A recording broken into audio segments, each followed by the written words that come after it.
O Senhor esteja convosco.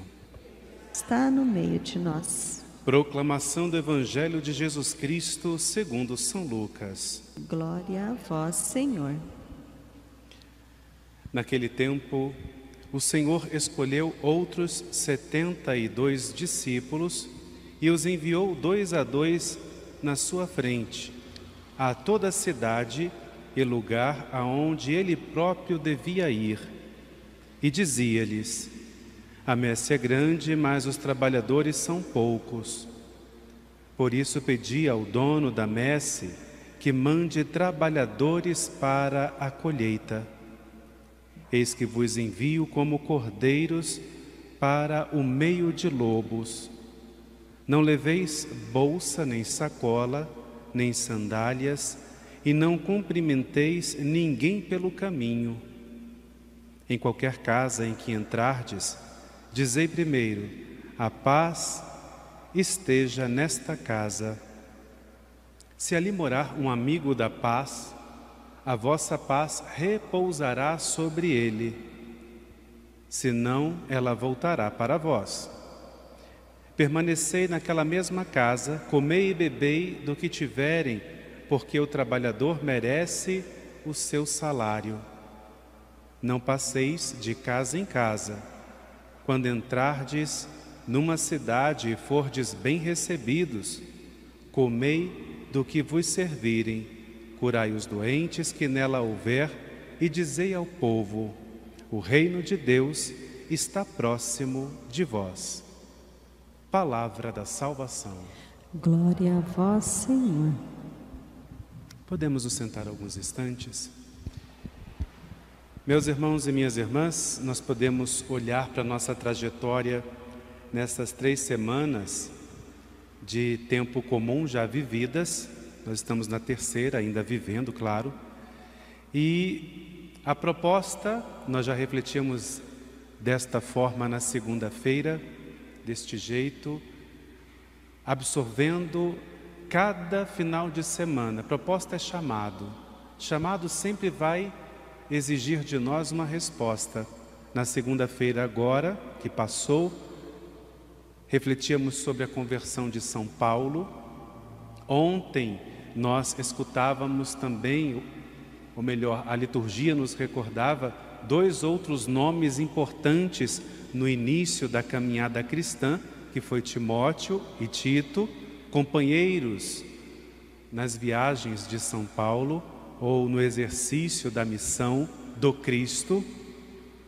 E hoje, por ser uma memória que toca a realidade dos padres marianos, que é do nosso renovador, do bispo Jorge Matulaitis, lituano, um homem de muita fé, que nos seus escritos, em um dos seus escritos, ou na sua reflexão de viver igreja, Cristo deveria ocupar sempre o centro da sua vida e, claro, ocupando o centro da vida dele, ia ocupar também o centro da vida da comunidade, o centro da igreja que ele fazia parte. E tanto é, eu até anotei aqui para não esquecer, o lema episcopal dele, que ele era bispo da igreja: vence o mal com o bem.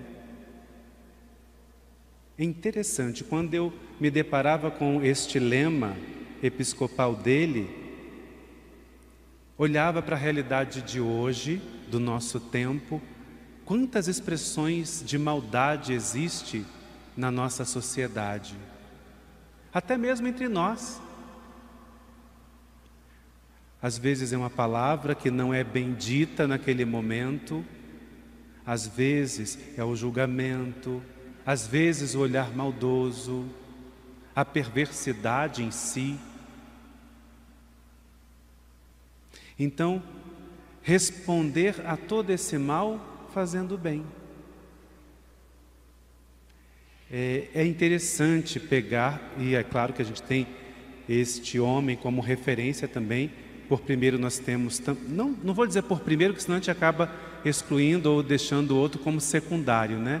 os dois tiveram grande importância. O fundador, Padre Stanislau Papczynski, que é santo, e o renovador, que apareceu, teve sua importância na congregação, justamente no momento de perseguição.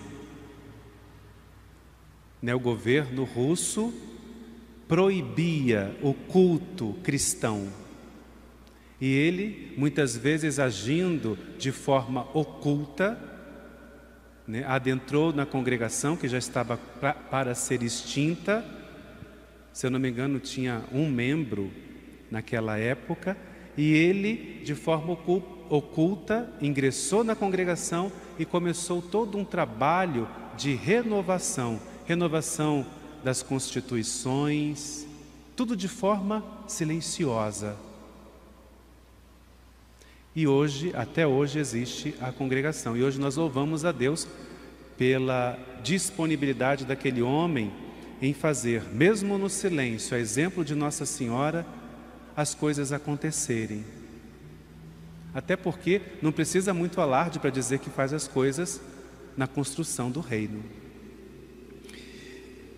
O Evangelho de hoje apresenta para nós esse convite de darmos uma resposta a Deus. É o mesmo Evangelho de ontem, por coincidência ou providência. Quem participou da missa ou teve contato com os textos bíblicos da terça-feira, da memória de São Timóteo e São Tito, é o mesmo texto. São Lucas, capítulo 10, versículo de 1 a 9. Jesus, além dos apóstolos, enviou vários outros discípulos para a missão, de 2 a 2, para o exercício, para dar total cumprimento ao projeto de Deus. Claro que se faz importante nós recordarmos o nosso batismo nesse momento, porque aquele que é enviado, ele antes disso ele é batizado. Ele precisa expressar sua adesão ao Cristo. Quando somos batizados pequeninos, quem professa a fé, a adesão ao Cristo, são os nossos pais e padrinhos. Mas temos a oportunidade, sacramento da confirmação, que a gente conhece mais como crisma. É onde eu olho para aquele passado e digo, eu creio. Adesão a Jesus. Então é nesse fortalecimento, pela ação do Espírito, em professar a fé no Cristo, que eu vou continuar a missão deste Cristo, para que ela não pare em mim. Mas preciso ter consciência de uma coisa: a messe é grandiosa, mas trabalhadores são poucos. E, claro, não posso me esquecer de um grande detalhe: Jesus, ele não promete mar de rosas a ninguém. A ninguém. Então, dificuldades na caminhada vão existir, e muitas. E louvado seja Deus, como diz nas bem-aventuranças, se nós formos considerados malditos ou não bendizerem as nossas pessoas por causa do nome de Jesus. Do exercício da Boa Nova. A Deus as graças. Para nós, vamos aguentando. Era uma das falas também do nosso renovador, que ele pudesse viver as adversidades da vida, as perseguições, porque isso o fortalecia na caminhada de fé. Falar isso para o nosso tempo é bem complicado, porque o nosso tempo, muitas vezes, quando se fala de sofrimento, de perseguição, a gente já treme meio que na base, porque sofrimento não deixa para outros. A gente já corre logo, Deus me livra, me socorre. Mas nós precisamos ter consciência de que seguir o Cristo pode ser que aconteça situações semelhantes à dele. Não podemos nos esquivar disto. Precisamos estar preparados, porque enquanto tudo está bom, maravilha. Já está dizendo, tudo está bom. A minha fé vai de vento em polpa. Posso até de vez em quando falar assim, mas eu estou tão fraco na oração, na minha fé, mas eu estou caminhando. E nós podemos agora focar o olhar na nossa nação. Nós temos a graça de poder expressar a nossa fé ainda, porque há muitos lugares aí fora que não tem. São cordeiros enviados para meio de lobos. Mas nós precisamos tomar cuidado, viu? Porque nós podemos ser cordeiros, mas em determinado momento da caminhada nós podemos nos tornar lobos ferozes. E eu vou concluir essa reflexão. Ontem eu celebrei junto com os seminaristas, Padre Jair que celebrou ontem. Eu acredito que eu já contei esse exemplo, mas é claro que se renova as pessoas que participam da comunidade. Em determinado momento da minha vida, trabalhando em uma empresa, trabalhando na mesma empresa que minha irmã, e no setor dela estava tendo alguns desfalques no estoque, no setor de mercadoria com defeito. Então os clientes traziam a mercadoria com defeito e levavam a mercadoria nova. Só que o desfalque estava acontecendo assim, não dava entrada na mercadoria com defeito, mas saía uma mercadoria nova. Ou seja, estava acontecendo roubo na empresa. E minha irmã detectou aquilo e trouxe para mim, que a gente trabalhava no mesmo setor, mas ela era responsável por aquilo. E ela falou assim, Edilson, dá para você me ajudar? Vamos lá. E a gente começou a fazer um trabalho de semanas para poder encontrar onde que estava o problema. Nós encontramos, e claro que levamos para o nosso patrão, porque era necessário. E nós levamos, apresentamos a eles. Questão toda, por que eu estou contando a história? Porque eram dois rapazes. Naquela época eu tinha os meus 20 e poucos anos, e eles tinham um pouco menos, eles estavam ali na flor do grupo de jovens cristãos católicos. E naquele dia, naquela semana, eles tinham mandado, porque a gente sabia que eles eram cristãos, nós também, participavam do grupo de jovens, nós também.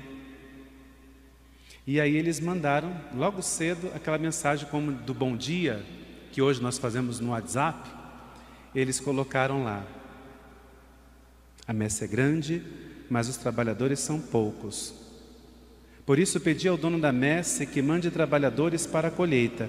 Eis que vos envio como cordeiros para o meio de lobos.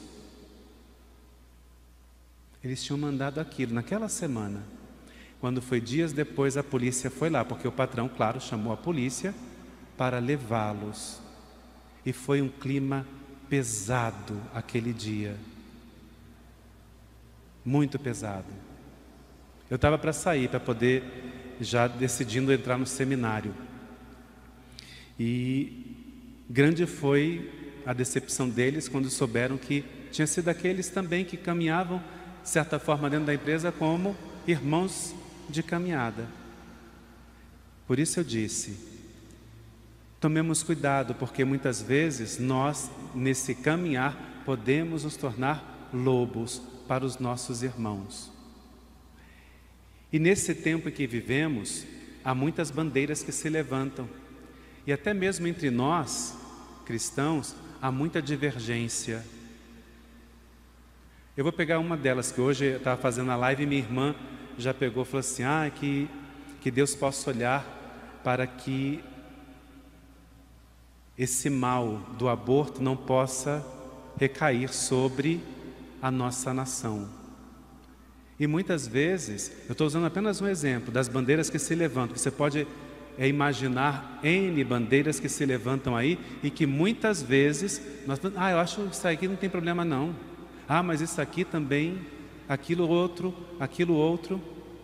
E nós precisamos tomar muito cuidado, porque pode chegar um momento em que nós vamos acabar sendo aqueles que vão dar total cumprimento à palavra de Deus, de dizer: condena. Diante das dificuldades que podem vir lá na frente, nós já enxergamos nos países próximos de nós. Qual seria a minha atitude? Seguir esse Cristo? Fazer da minha vida algo de suave odor que sobe aos céus? Ou eu vou preferir me adequar à moda do momento e dizer: não há problema nenhum? Com isso não estou dizendo que a gente precisa brigar. O que nós precisamos é defender aquilo que é nosso. Quando eu digo aquilo que é nosso, não é que seja igreja. Nós somos igreja. Quem é a cabeça? Cristo. Por isso que eu estou falando, aquilo que é nosso. Nós somos igreja e nós precisamos caminhar de acordo com aquilo que é nosso. Mais um exemplo: quando na sociedade nós queremos status, não sei agora, eu estou bem desatualizado quanto a isso. Tempos atrás, a gente tinha no meio da sociedade aqueles clubes de muita importância, onde para entrar você tinha que cumprir várias regras. E todo mundo se adequava. Acredito que hoje não é diferente, é a mesma coisa. Para fazer parte de um clube, usar a piscina, você tem que fazer isto, isto e isso. Na tua casa você pode, mergulha já direto, né? Mas lá você tem que seguir cada passo, porque senão você vai tomar advertência, você vai ser excluído daquele grupo. Por que será que quando a igreja apresenta as normas para que a gente possa viver na presença de Deus, nós não aceitamos? E muitas vezes até, quando eu digo nós, como um todo, viu? A gente chega e fala assim: a igreja vai perder fiéis com essa burocracia, com essas exigências, e assim vai por diante. Por que será? Então, é algo para a gente poder se questionar. E por que naquele período passado, os nossos pais, avós, viviam com tanta firmeza a fé, e hoje nós estamos tão oscilantes, achando que tudo é relativo. Tanto faz eu estar aqui, como lá, como acolá, como em outro lugar. É necessário lançar raízes em um único lugar. Não estou dizendo que a igreja é o único lugar, não estou falando isso. A pessoa tem total liberdade de escolher onde quer, mas aonde eu vou lançar raízes, ali eu preciso ficar. E respeitar o outro, né? Cada um, como dizem numa fala bem popular, cada um no seu quadrado. Mas se eu sou cristão católico, eu preciso abraçar o todo. Qual é a minha resposta a este chamado de Deus de ser cristão no tempo de hoje? Dando total cumprimento à missão do Cristo, que eu recebi lá no batismo e que tem como meta a ressurreição. Resposta é nossa e Deus espera sempre, a cada dia. 3 semanas já do tempo comum, e a pergunta ainda é, aliás, o convite é: vem e segue-me. Mas qual é a minha resposta? Vou ou não? Que o Espírito Santo nos conduza à sua verdade e ilumine as nossas decisões. Que assim seja. Amém.